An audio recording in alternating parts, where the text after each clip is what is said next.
I wanted to talk about this chart, and to me it's pretty exciting. To most people, they might think, what does this show? And that's what I'm going to explain here. So what we're looking at here is a chart showing the United Kingdom 30-year government bond yield. What does that mean? What it tells you is what interest rate do investors demand to be paid by lending money to the government? Okay, so if you're an investor and you have some money and you want to lend it to the UK government, that's like Keir Starmer and Rachel Reeves, what interest rate are you going to demand to be paid for lending them money? How much do you trust them? Okay, now, if we go back to like here, this is 2016, 2017. So this is around the time of like David Cameron and Nick Clegg and the Coalition, and interest rates were kind of 2%, 1%, 1.8% around the time that Theresa May came in, which means that an investor would quite happily, for most of 2016 and 2017 and 2018, would lend the government money, the UK government money, for 30 years and only expect to be paid or demand to be paid 1.8% interest a year. That's not much, is it? Now, if we come down to 2020, this is when obviously like the lockdowns hit and everything. And for a very short period of time in 2020, investors would lend money to the government for 0.6%. So if you had 100 grand or something, you could say, here you go, government, all you need to pay me is 0.6%. So what is that? Well, 6% of 100 grand is 6,000. So that's like £600 a year. It's not much at all, is it, on that kind of sum of money? The response from COVID was printing a lot of money. That sent inflation expectations higher, which meant that investors demanded a higher interest rate. They started selling government debt, selling government gilts or bonds, whatever you want to call them, which meant that interest rates went up. Okay, now, where are we now? Look, fast forward to today's the 2nd of September. This is week beginning 1st of September. On the weekly chart, we can go to the daily as well. And we've got 30-year interest rates up at almost 5.7%, which is the highest they've been since, wait for it, 1998.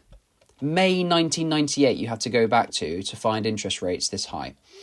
So interest rates haven't been this high since May 1998 on the 30-year bond. So if you're lending money to the government today, you're demanding a higher interest rate than you have in like 30 years almost. Now let's look at the 10-year yield. This chart shows us how much money do investors demand to be paid to lend money to the government for 10 years. And the answer is today about 4.8%, which is about as high as it's been since, not 1998, but about since 2008. So we've still got to go back kind of, about 20 years, not 30 years, but about 20 years almost to find interest rates at a similar level. So what does all this mean? Interest rates are going up and fast. It means that basically investors don't trust the government. They don't trust the UK government to manage our finances, to manage our money. And they are expecting inflation. That's signalled by the fact that interest rates are going up, because you're not going to lend money to somebody if you expect inflation to be high and erode the real purchasing power of your money.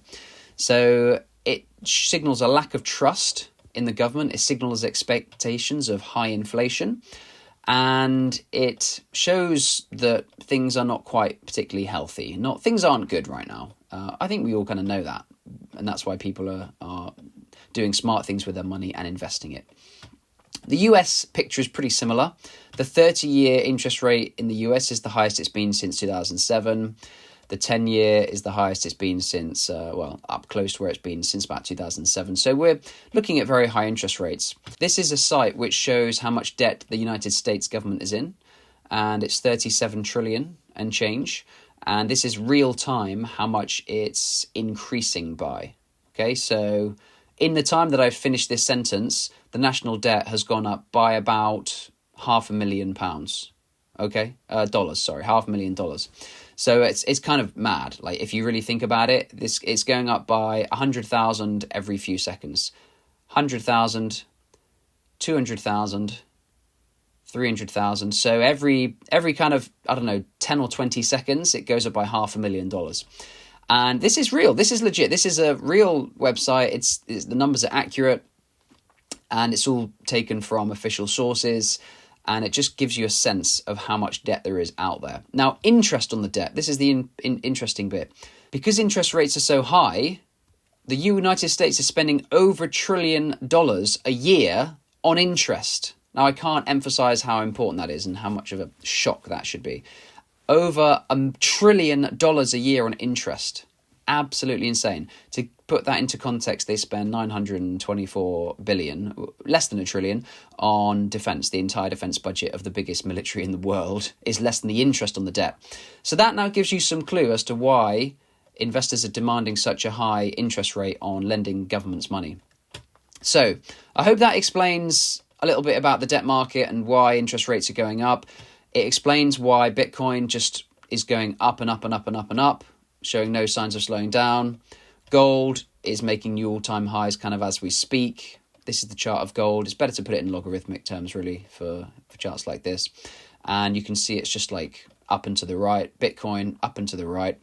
Now, if you own assets like gold and Bitcoin and the stock market and MicroStrategy, which is one of our biggest holdings on eToro, then you're going to do just fine. You're going to be protected from inflation, from debasement, from money printing. If you don't, then things might not look so good. If you hold hard, scarce, useful commodities and hard money, then your future purchasing power is protected. And if you don't, then it's tough. It's going to be rough out there, just as it has been for the last few years for people who either don't have savings or save their money in cash or don't invest at all. So how can you protect yourself? Well, invest. Join eToro, look for a popular investor. This is my page here, Michael Southard. We've got gold, we've got Bitcoin, we've got MicroStrategy, we've got stocks. Some of them are leveraged to get even higher returns. What have our returns looked like? 30% this year so far, approximately 90% last year, 70% the year before, etc., etc. So, we've had a couple of down years, but mostly vastly outperforming not only inflation by a lot, but the stock market as a whole. And if we take a look at the overview here, we can compare our statistics with something like the S&P 500. And we can see that over 5 years, the S&P 500, which is the 500 biggest stocks in the US, have returned about 91%, and we've returned 871%. So significantly outperformed there. And for reasonably low volatility and reasonably low risk of 4 out of 10. So protect yourself, understand what the debt market means, because you're going to be hearing more and more about this, believe me. It's just getting started, really. We're only just seeing the beginning of this structural trend. And the higher interest rates go, the more interest is paid on the debt, which means the less faith there is in governments, which means the higher interest rates go. So we're kind of at the early stages of this debt spiral right now, which is going to result in higher inflation, more money printing, and higher Bitcoin prices and higher gold prices, in my opinion. This is not financial advice, but this is my kind of summary and thesis and analysis, I guess, of the situation. Thanks for watching. If you enjoyed it, please subscribe, and you can subscribe to me on YouTube and follow me and copy me on eToro as well. I'll put links in description. Until next time, bye-bye.